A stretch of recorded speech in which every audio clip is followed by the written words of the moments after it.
Welcome to Off the Grid, a podcast for small business owners who want to leave social media without losing all their clients. Let's go off the grid. Okay. Let's go off the grid. Okay. I know that you really want to put your phone away. Yeah. Let's go off the grid. Have you ever wished that you could have a successful business without social media? Well, you're in luck. I'm Amelia Fruby, writer, speaker, and founder of Softer Sounds podcast studio. On this show, I share stories, strategies, and experiments for growing your business with radical generosity and energetic sovereignty. Download the free Leaving Social Media Toolkit at softersounds.studio/byeig, that's BYEIG, and join us in doing it all off the grid. Let's go off the grid. Okay. Let's go off the grid. Okay. I know that you really want to put your phone away. Yeah. Let's go off the grid.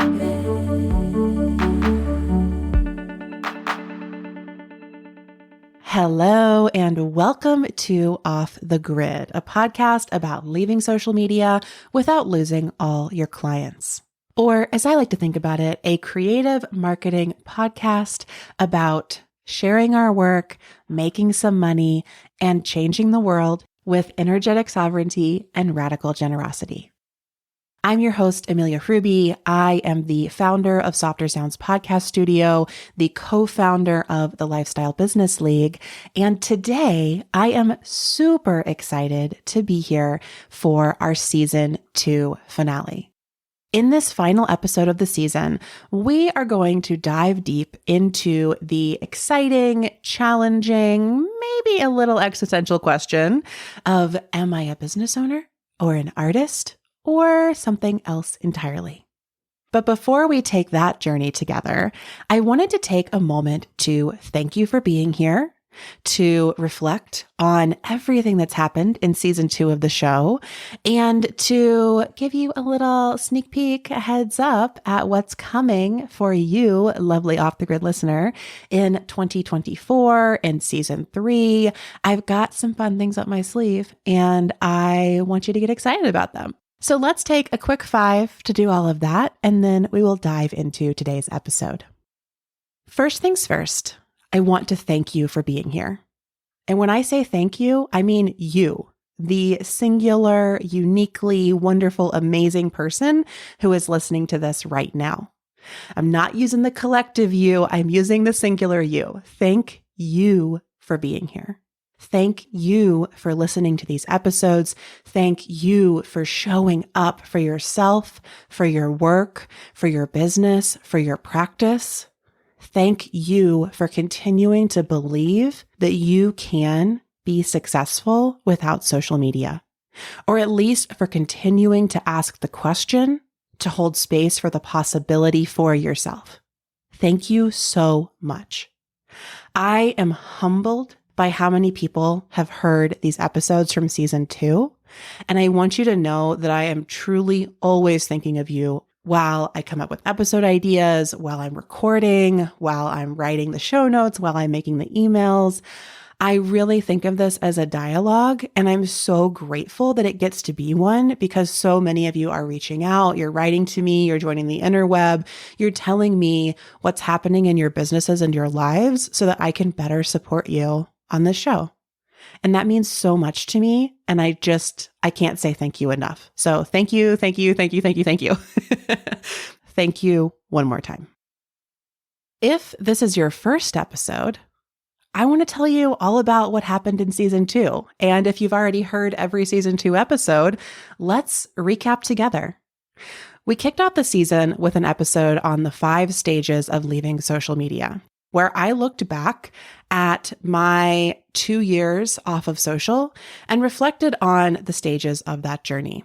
It's interesting because something I said at the start of that episode is that before we even get to those stages, I think there's a grieving period that we have to go through. And then a couple weeks ago, I actually did a whole episode on grieving social media. So if you're finding yourself in a place where you're thinking about leaving social media, but you can't quite make the leap or you want to know what's ahead of you in the process, I highly recommend those two episodes, the 5 stages of leaving social media and grieving social media, how to process your feelings about all the platforms. The second episode of this season was called 10 Things I Hate About Content Marketing. This was one of the most popular episodes of the season, and in it, I talk about what content marketing is, why people love it, and then how it takes over our time and devalues our work in the process, maybe. If you're sick of making free things on the internet, and then just hoping that's going to bring you customers, that's a great episode to go to try to reconnect with if content marketing is right for you, or if you can abandon some of the things you've been doing that just aren't working for your business. This season, we also did episodes on why I broke up with Pinterest, how this podcast makes money without a big audience, and the most popular of the season, to Substack or not to Substack, asking the question of whether or not Substack is a good platform for small business owners and small businesses. This season, we also had so many amazing conversations. I talked to Emily Gertenbach about SEO. I talked to Michelle Warner about relationship marketing. I talked to Cassia Manolis about blogging. I talked to Holly Wilkoszewski about email marketing. I had an amazing conversation with my business coach, Jessica Lackey, about cracks in our business foundations. I also had some great conversations with small business owners and artists who were stepping back from social media in their business or who fully left the platforms. Those would be episodes with Melissa Word, with Natalie Ross of Earthspeak, with Lauren Ash of Black Girl in Ohm, with Mattia Moret, and most recently with Nicole Antoinette. I especially loved that conversation around the question of how much is enough. There's just so much goodness in season 2. And I really hope that while we're on break, you'll take the time to go back through the 30 episodes that we shared and explore the things that pique your interest, the things that feel either really exciting or maybe a little confronting. I often find that friction is where I'm really stepping towards something that might be a medicine that I need in my life. And spend some time with those episodes. Send them to a friend. Chat about them together. I love to podcast club with my friends. Let me tell you, in my Voxer chats with Grace and with Taylor, I am always being like, okay, listen to this podcast episode and I need you to tell me what you think about it because I have so many thoughts, right? Like I love that. And I truly hope that you might do that with one or more episodes of Off the Grid. Now that we've recapped season 2, let me give you a little preview of what's coming up for the show in 2024. So we're going to kick off 2024 with a free Leaving Social Media challenge. So I've created a 5-day email course that will take you day by day through planning a social media hiatus or exit. I want to invite all of us to step back from social media for a day, a week, a month, forever, whatever feels right for you, and do that together at the start of the year. So that'll be coming up in January.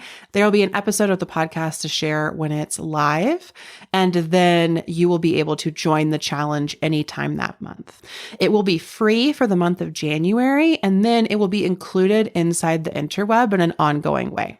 So if you're listening to this episode and you're like, Amelia, it's February 2024, but I want to do the challenge.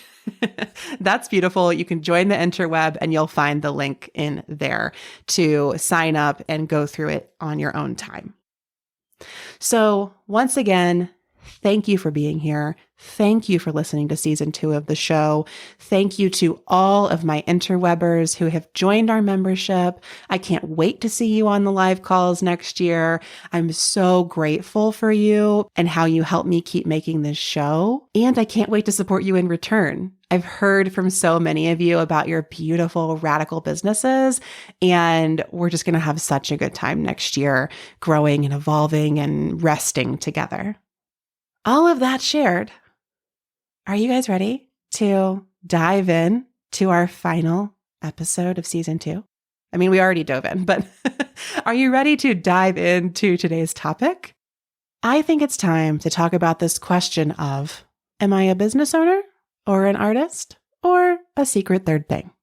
Let's dive in. As we open this question, I want to give you a heads up about how this is going to go. So I think that very often we feel like, or we are told that we have to be a business owner or an artist. And it is set up as a dichotomy. And in today's episode, I'm going to start by doing that. I'm going to talk about the differences between being a business owner and being an artist. And I've identified what I think is like a clear core difference between the two endeavors. But I'm going to go ahead and tell you in advance that I think this is a false dichotomy. In our white supremacist, patriarchal, heteronormative capitalist society, I think that most dichotomies are kind of a lie, and that we actually have a multiplicity of options, and that most of the time when we're only given two, we can integrate and expand them. And so that's the gesture that this episode's going to make. We're going to start with the like this or that-ness of it, and then we're going to talk about like, no. It's not that you have to be one or the other. Let's think about this differently. So this is not like a 5-step quiz that's going to give you like one single identity that will sum you up in whole. Like, I just don't believe in that. I love archetypes. I love playing with identity in those ways, but I'm not trying to tell you anything about yourself. Rather, I'm trying to invite you into exploration of the nuance of your own experience. So let's take a deep breath, and then I'm going to talk about the differences between business owners and artists. Deep breath time. You ready? Let's inhale and exhale. So here's what I think about business owners. I think at the core, business owners are engaged in commerce. And that means that business owners have one goal, which is to make money. I think that under capitalism, there are particular ways we make money, and we might have a lot of feelings about that. But I think that even outside of capitalism, yes, let's imagine it, a life outside of capitalism. Even outside of that system, businesses are about commerce and about money. Now, does that money have to be dollars and cents all of the time? No. I believe in energetic exchange. I believe in trades. I believe in all of those things. But let's just take money to be the shorthand for that transaction. So again, business owners are engaged in commerce, and their goal is to make money. The way they do that is by creating something that other people need. They see a need and they create something that serves and fulfills that need, and they sell that thing. So for me, business is more of an outside-in process. It starts with the needs of other people, and that informs what is created within the business and then served up through commerce and then sold in the realm of commerce. So again, I think of business as more of this outside-in gesture. It starts with other people's needs and then comes into our solutions for those needs and then gets sold back out to them. You can't see the motions I'm making with my hands while I do this, but it is a circle. I just think of the circle as starting outside of us and coming in and then going back out. I emphasize that because I think the gesture of the artist works differently. Artists are engaged in creative practice.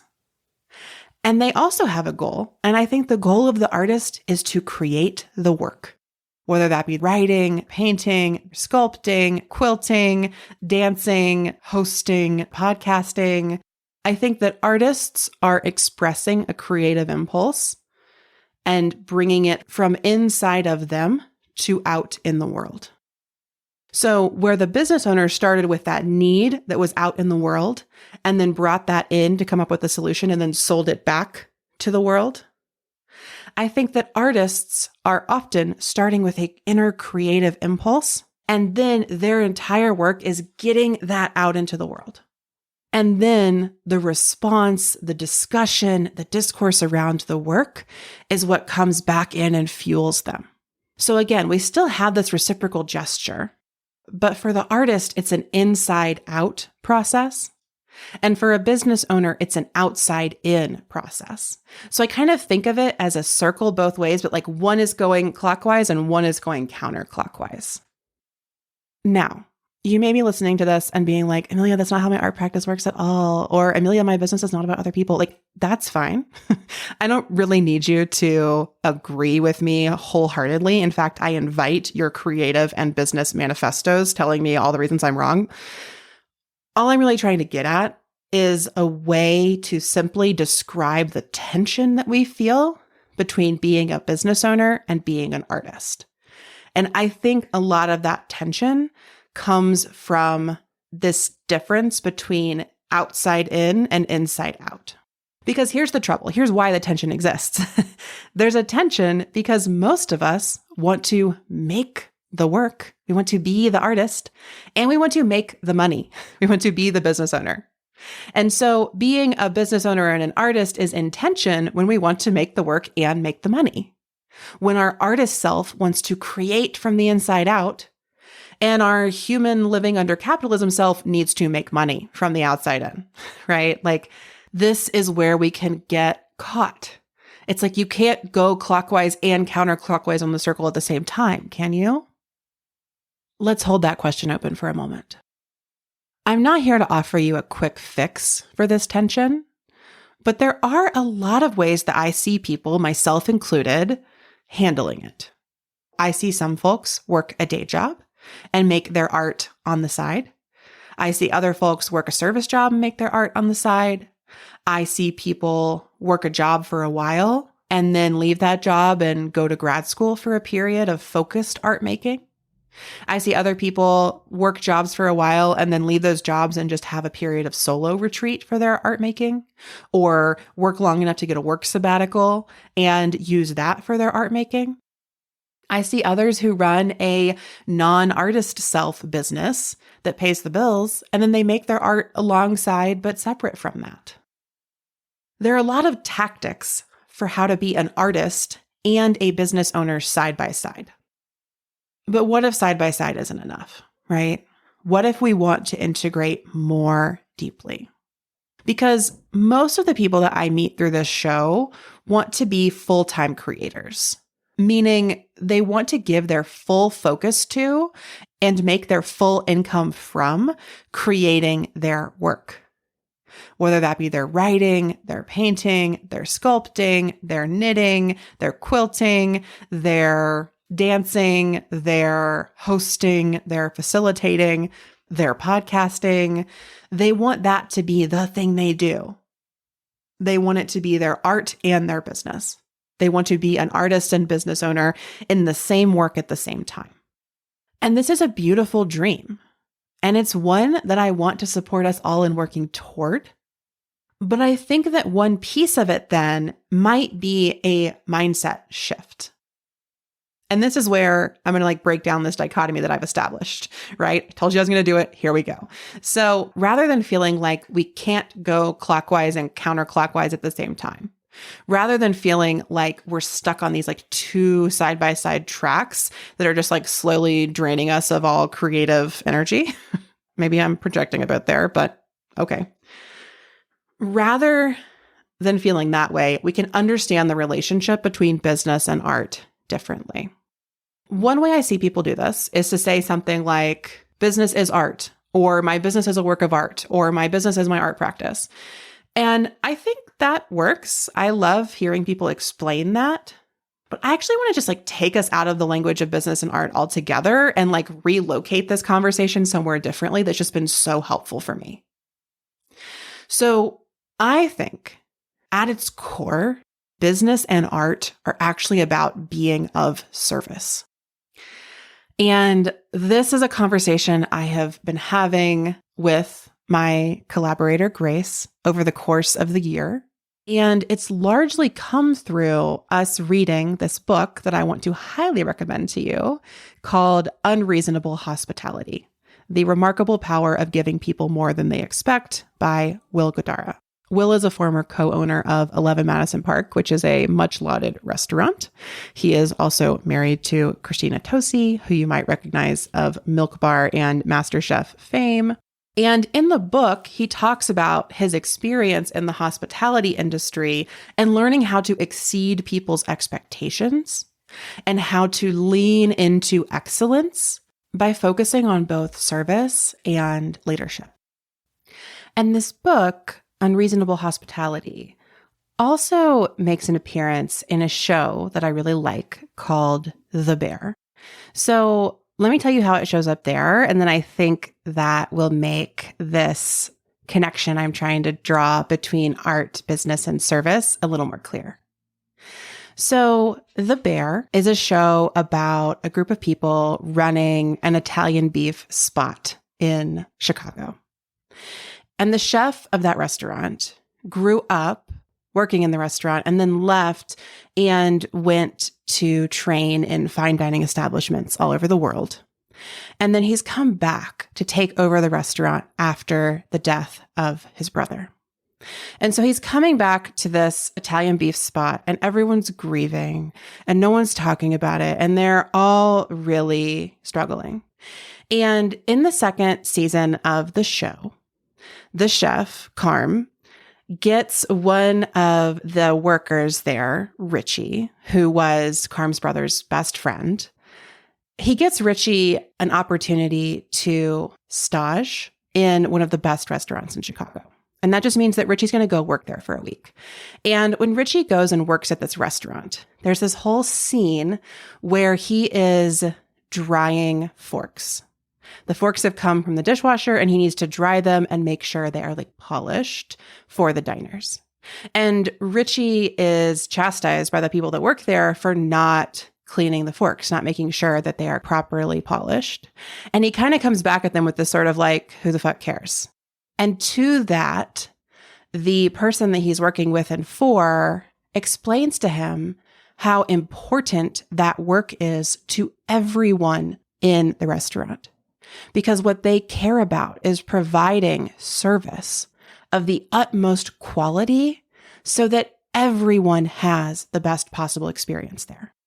And so through the course of the episode, Richie really evolves. Like Richie really grows to learn the beauty of being in service, the beauty of taking care of other people.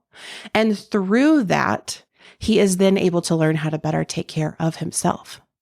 And we see this like full evolution of Richie's psyche through the idea of giving more, of caring more. And it's meant to be this sort of like paradoxical move where it's like when you have nothing left to give, you want to like step back and back and back and back and give less.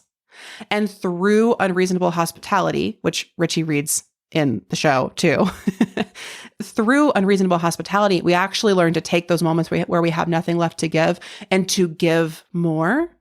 And I think that that is a really beautiful gesture that can inspire our business practice and our art practice. Because I think that this circle I've been drawing, the one I've been saying where we're going clockwise and counterclockwise, like service is the circle itself. It's less about what direction we're going, but it's about being of service. It's about this reciprocal flow. And I was actually on Grace's podcast over a year ago to talk about service. And in that conversation, something I said is that I never quite jived with the idea of like, you can't pour from an empty cup, because even though I am the first to like burn myself out, wear myself down, I don't think it's really about emptying my cup. I actually think there is no limit to how much I can give to the things that I love and care about. I have no scarcity there. I am only abundance in that place, but it requires that I take really good care of myself and that I practice really good energetic hygiene so that I can stay in this circle of service. Because I think that I can definitely get knocked off track or there can be a sort of break in the circle where it's not in this reciprocal flow anymore. I'm not saying that we're all here to just like give and never receive. We need to receive to keep giving, but I still think that there is an abundance that we have to give. And that's what I learned through my business and through my art practice. I cannot create if I am not caring for myself. And if I am caring for myself, I cannot help but create. And in fact, none of that is even really about me. It is all about taking care of other people. So rather than think of myself as a business owner or an artist, after reading Unreasonable Hospitality, I was like, maybe I want to think of myself as a chef or a bartender or a server or a hospitality worker. Like, is that a better metaphor for what I'm actually trying to do in my business? Because what I've learned in these lessons of service and hospitality is that I want to be dedicated to my craft and devoted to excellence, without forgetting for a second that it is all about taking care of other people. I'm not trying to be excellent simply for applause or for accolades. I'm trying to be excellent so I can take better care, and so that taking care becomes second nature to me. That's what excellence is to me. It's when we practice so many times that we don't even have to think anymore about how to do this thing excellently, because we have practiced and practiced and practiced. And when I remember this, then I can actually relinquish the identity of business owner or artist altogether, because it's not about the identity. It's about the work. It's about the care work. It's about the practice. I think the answer to, am I a business owner or an artist, is that we are all practitioners. It doesn't matter so much what we are practicing, just that we are practicing our way to excellence. And that our idea of excellence is inherently interconnected with taking care of other people. And how we take care of other people always informs how we take care of ourselves. This is the circle of service. This is what underlies business and art. And within this circle, on our way to excellence, we will employ different tactics for making money. So something I see people do a lot is kind of select an identity marker and then force a set of criteria on themselves for how that identity makes money. For instance, I'm an artist, and therefore I have to make money by selling my art. But I can't charge too much because then I will be a sellout, and artists shouldn't sell out. On the other hand, if you choose the identity of business owner, maybe you fall into the narratives I talked about in my online business growth escalator episode. And you're like, well, I'm a business owner now, so I'm not successful unless I'm making $10,000 a month selling things that come from my business. We kind of use these identities to create these binds that really block our ability to make money. And instead, I want to encourage us to embrace the flow of money and people in and through our practice, and to nourish our ecosystems of excellence over time, and to always be in service. Because when I am in service, I find that I can always find money. And maybe the money will come from my services themselves that I am selling, or my products that I am selling, or my art that I am selling. Or maybe the money comes from that relationship I made that actually got me a weekend job that is paying the bills right now, right? I just think that these identities can often make us more rigid in how we think we can make money, which can make us unable to see the many ways that money can flow through our work. I'm a big believer that not everything has to be a business. I'm also a big believer that some of the best art is intransactable and cannot be paid for. Not everything fits into commerce, and not everything fits into creative practice, and that's okay. The circle of service helps me see how art and business can be the same and also so different at the same time. And that helps me liberate myself from any way that I am, quote unquote, supposed to be doing things, such that I can actually go do things. If that resonates, I really recommend going back and listening to the conversation I had with Natalie Miller about a spell for releasing all of our shoulds around social media and everything else. In that episode, I asked Natalie this question that's like, what do we do about best practices? Like, how do we learn best practices and stay true to our path? And she said something that has really stuck with me this whole season. She said, Amelia, I don't believe in best practices. There's only your practice. And that blew my mind, y'all. I was like, oh, that's right. There is only my practice. And my practice must put me in dialogue with other practices, but it's not about best practices. So as we come to the close of this episode, I want to add a few final layers of nuance here. While I do believe that we have an abundance of energy to give to our path, and that we can be almost endlessly of service when we are doing the work that is uniquely ours, I also know that there are life circumstances and oppressive systems that can keep us from our path, from our work, from the success we dream of for ourselves. Nothing in this episode is meant to blame or shame you for feeling like you are not doing your work or you're not currently on your path. We have to do so much healing to even uncover what we might be here to do. And so before you're able to really step in to the circle of service, before you're able to center service in your life, you may need to go on a healing journey. And that's beautiful, challenging work. It's work that I had to do before I could step onto this path of being a business owner, an artist, a practitioner. And even along my path, I find there are moments when I really don't want to give more. There are moments when I want to pull back and just take. And that's when I know that something is off in my caretaking. And I need to recalibrate, recenter, give more so I can learn to receive again.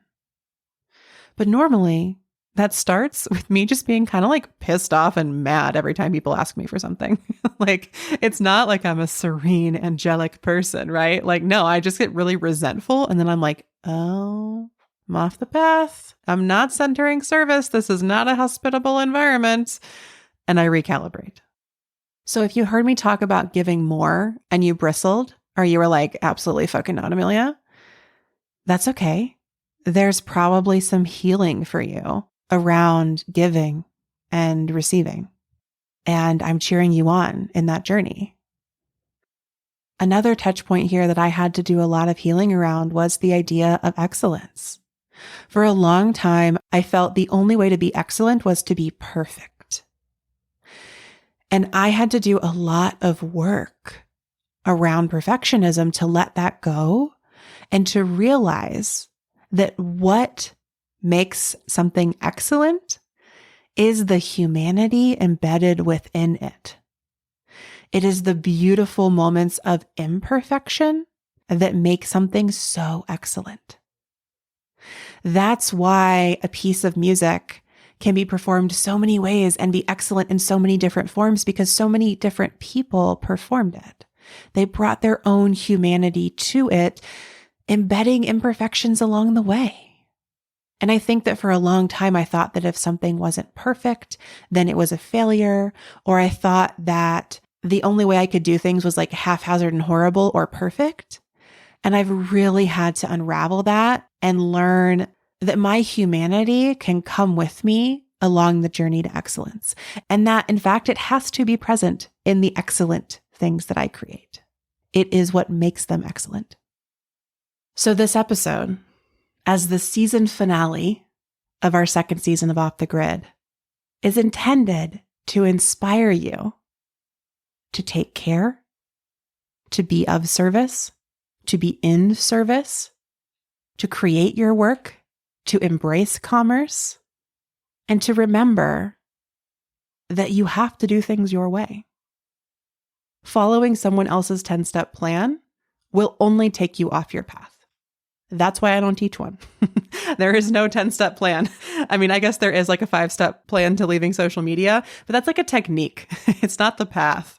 And I don't really even intend for you to do it exactly how I teach it. I just intend for that to inspire how you do it. So are you a business owner or an artist or a secret third thing? Well, you are certainly a secret third thing, my friend. And I hope to learn more about your secret third thing in the upcoming year. I hope that you will join the interweb so we can get to know each other, so I can see your practice in practice. For now, I am going to go into a period of retreat so that I can dream up even more new and exciting ideas for next year and return with even more ways to be of service to you, the singular you, and to the communal you of all of our wonderful Off the Grid listeners. Thank you, as always, for being here. While we're on break, again, please explore all the episodes of season 2. Please head to offthegrid.fun to find more resources. Please join the interweb so you're all signed up when we kick off 2024. And until season 3, my friends, I will see you off the grid and on the interweb. Thanks for listening to Off the Grid. Find links and resources in the show notes, and don't forget to grab your free Leaving Social Media toolkit at softersounds.studio/BYEIG. This podcast is a Softer Sounds production. Our music is by Melissa Caitlin Carter, and our logo is by Natelier Studio. If you'd like to make a podcast of your own, we'd love to help. Find more about our services at softersounds.studio. Until next time, we'll see you off the grid. Let's go off the grid. Okay. Let's go off the grid. Okay. I know that you really want to put your phone away. Yeah. Let's go off the grid.